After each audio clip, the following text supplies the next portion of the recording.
Throughout the history of the world, the rich and powerful have dominated it, and very few people have had any control of their own governments. On my orders, coalition forces have begun striking selected targets. On Tuesday night, I gave the order for British forces to take part in military action. This is the story of the attempt to change that, to win power for the people as a whole. It's the story of a great idea, democracy. And the struggle to make this idea a reality has often been bitter and bloody.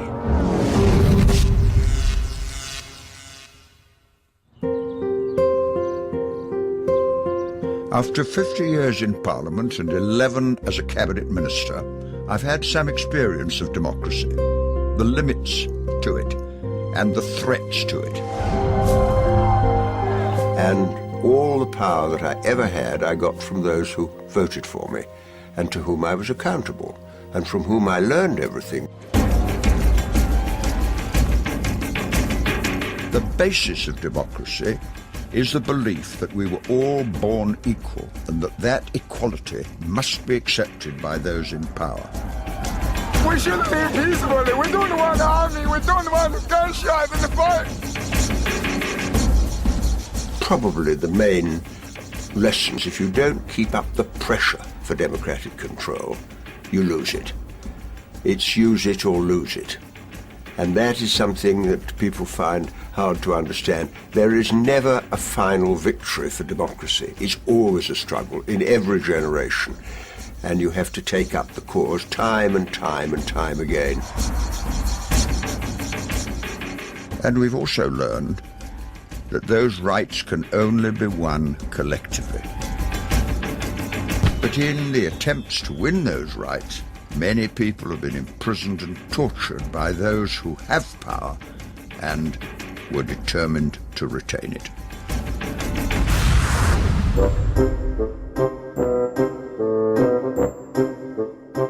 In Britain, we don't elect our head of state or the House of Lords, but we do elect members of Parliament. Spit it out! Come on! Yet even so, most real power in the world is still exercised by those we do not elect. We are still far from governing ourselves. Money gives power to those who have it, and those who control information still dominate our thinking.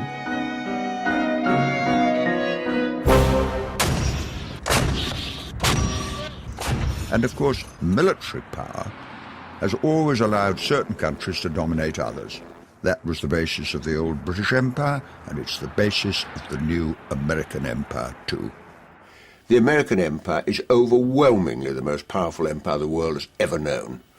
The defense budget of the Pentagon is greater than the 10 next most powerful countries in the world put together. The United States have got 745 bases around the world in 134 countries. This is why a historical perspective is so important, for there are many myths which need to be exposed. The word democracy is a Greek word, and it can be translated into people power.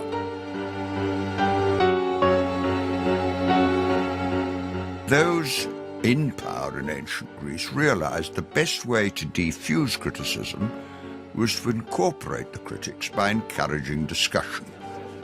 And that's exactly what was tried, a sort of early version of the town meeting. And those public meetings, like tribal gatherings in other countries, did allow some sort of consensus to develop. But in Greece, those citizens who were brought in did not include women or the slaves, for they were seen as inferior.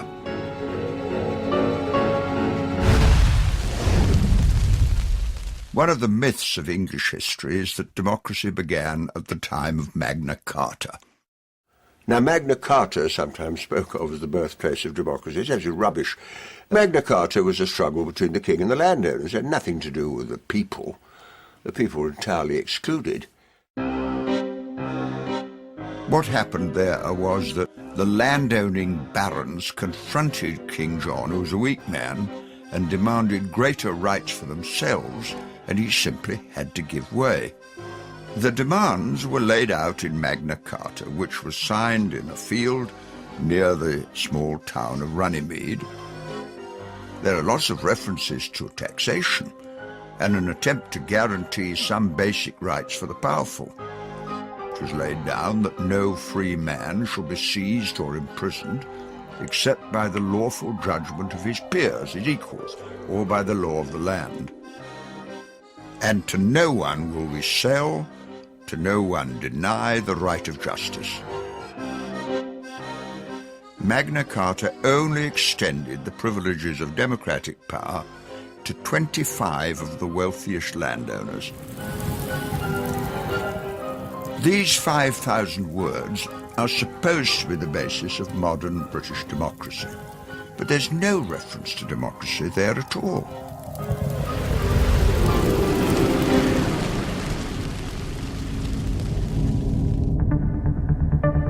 The first real turning point came 100 years later with the famous peasants' revolt against the poll tax, which had been levied to pay for a war with France.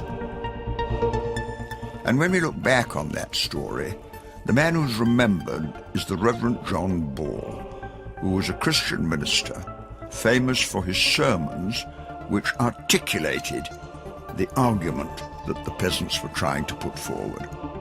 He was what was called a hedgerow priest. I didn't quite know what that meant until I looked it up. And he was so controversial, no bishop would give him a parish, so he preached in the hedgerows.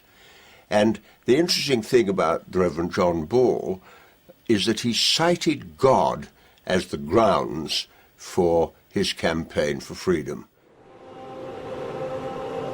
And this is what he said. In the beginning we were all created equal. If God willed that there should be serfs, he would have said so at the beginning of the world.